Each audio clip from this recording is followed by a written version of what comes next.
பாய் எல்லா பிரச்சனைக்கும் இந்த போலீஸ் தான் பாய் காரணம். அவங்க சரியான பாதுகாப்பு கொடுக்கவே இல்லையா. எங்க எங்க தளபதி முதலமைச்சராருன்ற பயத்துல நாங்க கேட்ட இடத்த தரவே இல்லை தெரியுமா. என்னது நீங்க கேட்ட இடம் தரலையா? ஆமா அப்படி என்ன இடம் கேட்டீங்க? கரூர் உழவர் சந்தையை கேட்டோம். ஆனா கடைசியில வேலுச்சாமி முறத்தை தான் கொடுத்தாங்க. ஏண்டா 39 உயிரை பலி கொடுத்ததுக்கு அப்புறமா இன்னும் தற்கொலையா தான் இருப்பீங்களா?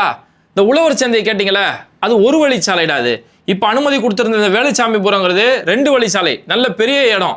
ஆனா உழவர் சந்தையில மட்டும் வச்சிருந்தா இன்னும் பலி இன்னைக்கு எங்கேயோ போயிருக்கும்.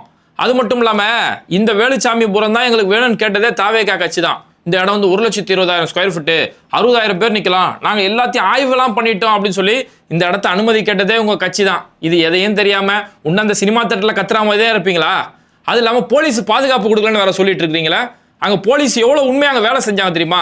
பாதிக்கப்பட்ட மக்களுக்கு அவங்களுக்கு உதவி செஞ்சு அவங்களை ஹாஸ்பிட்டலில் கூட்டு போய் அட்மிட் பண்ணி அங்க பாதிக்கப்பட்ட ஒவ்வொரு உயிரையும் காப்பாற்றி கொண்டு போறாங்க. ஆனா நீங்க வர வழியில இருக்கக்கூடிய ஆம்புலன்ஸ் கூட வழி விடாம அநியாயம் பண்ணிட்டு இருந்தீங்க. ஆமா அது வேணா ஒத்துக்கிறேன். இவரு செந்தில் பாலாஜி இருக்கிறாரு, 20 நிமிஷத்துல ஸ்பாட்டுக்கு எப்படி வந்து நிக்கிறாரு? முதலமைச்சர் மு க ஸ்டாலின் வராரு, துபாய்க்கு போன உதயநிதி உடனே ஓடி வராரு. அவங்களாம் வேற வேலையே இல்லையாண்ணா? ஏண்டா தற்குறியில செந்தில் பாலாஜி ஏன் வந்தாருன்னு சொல்லி கேட்குறேன். செந்தில் பாலாஜியோட சொந்த ஊர் அது. அவர் சொந்த ஊரில் ஒரு பிரச்சனை நடக்கும், அவர் வராமல் வேறு யார் வருவாங்க? சரி இல்லை நான் கேட்குறேன், செந்தில் பாலாஜி ஏன் வந்தார், முதலமைச்சர் ஏன் வந்தார், துணை முதலமைச்சர் ஏன் வந்தார்னு கேட்குறிய? கடைசி வரைக்கும் விஜய் வரவே இல்லையா? அதை கேட்டியா? அது அவருக்கு 1008 வேலை இருக்கும், கட்சி வேலைகள் இருக்கும். அடுத்த வாரம் சனிக்கிழமை என்ன பேசலாம்னு சொல்லி மனப்பாடம் பண்ண போயிருப்பாரு. அண்ணி வேற வெயிட் பண்ணுவாங்க, அண்ணி நாய்க்குட்டியை கொஞ்சம் போயிருப்பாரு.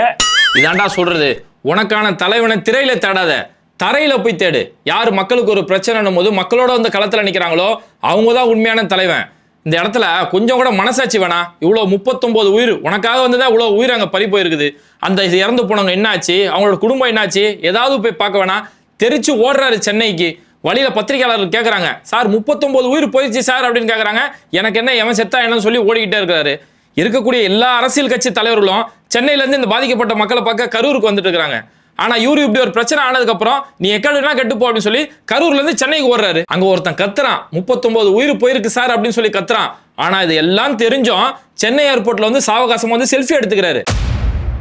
அதனால இப்படி ஒரு நபர் இவரை போய் தலைவர்னு சொல்லி கொண்டாடிட்டு இருக்கீங்க. இவர் தான் உனக்கு தலைவனா? இவரெல்லாம் மனுஷனா?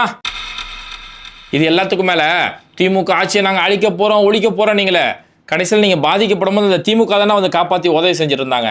மனிதநேய மக்கள் கட்சியை சேர்ந்த எம்எல்ஏ அப்துல் சமது அவரு எங்கேயோ இருந்து வந்து பாதிக்கப்பட்ட மக்களுக்கு நீங்க ஆறுதல் சொல்லிட்டு இருக்கிறாரு.